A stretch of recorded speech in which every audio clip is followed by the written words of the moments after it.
Okay, so this one's for you. If you're listening, this deep dive is going to get into something that could directly affect you.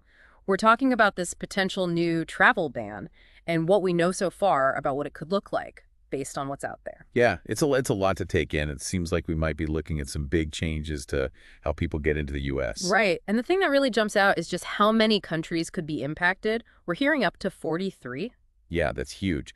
And it's not just a blanket ban either. It's the system with different levels, like red, orange, yellow, Mm. uh, each one with its own set of restrictions. Okay, so let's break it down. Starting with the red list. Sounds serious, like stop sign serious. What does that mean exactly? Basically, if a country ends up on the red list, it'd mean a complete suspension of U.S. visas. No entry. Wow. And the orange list. So that one would mean big restrictions on both tourist visas, for people just visiting, and immigrant visas. Those are for people wanting to live in the U.S. permanently. There's even talk about adding even stricter requirements, like making everyone go through in-person interviews. And that could get pretty complicated for a lot of folks. Definitely. Now, the yellow list sounds a little less intense, more of a warning, maybe. It is. So countries on the yellow list would have 60 days to, to get their act together, essentially. Address whatever the U.S. sees as problems with their security and vetting procedures, things like background checks and how they share information. If they don't meet the requirements within that time frame, then they could get bumped up to a higher restriction level, like orange or even red.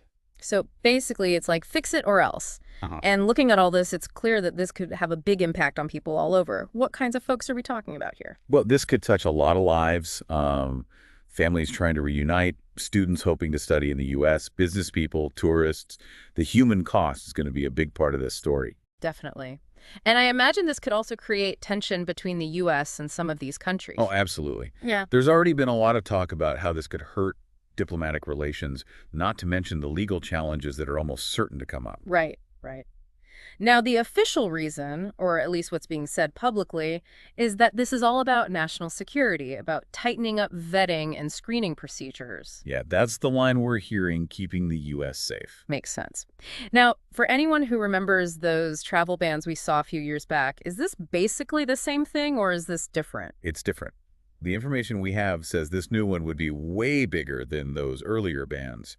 It's bringing in a whole bunch of new countries that weren't on the list before, so it's a big expansion. Yeah. So it's a lot to process.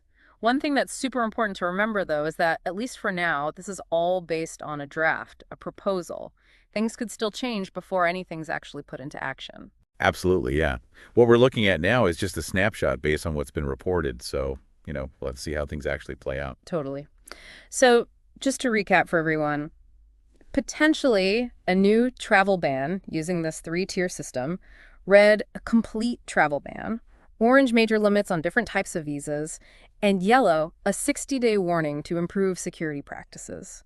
And all of this could affect way more countries than previous bans, which, as we said, is raising concerns about the impact on individuals, diplomacy, and potential legal issues.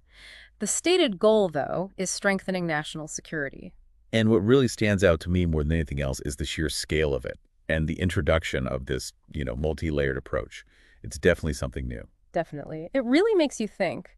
How do policies like this, even when they're aimed at specific countries, end up affecting the whole world? With so many connections between people and countries these days, the ripple effects could be felt far beyond those directly targeted, and that's something worth thinking about.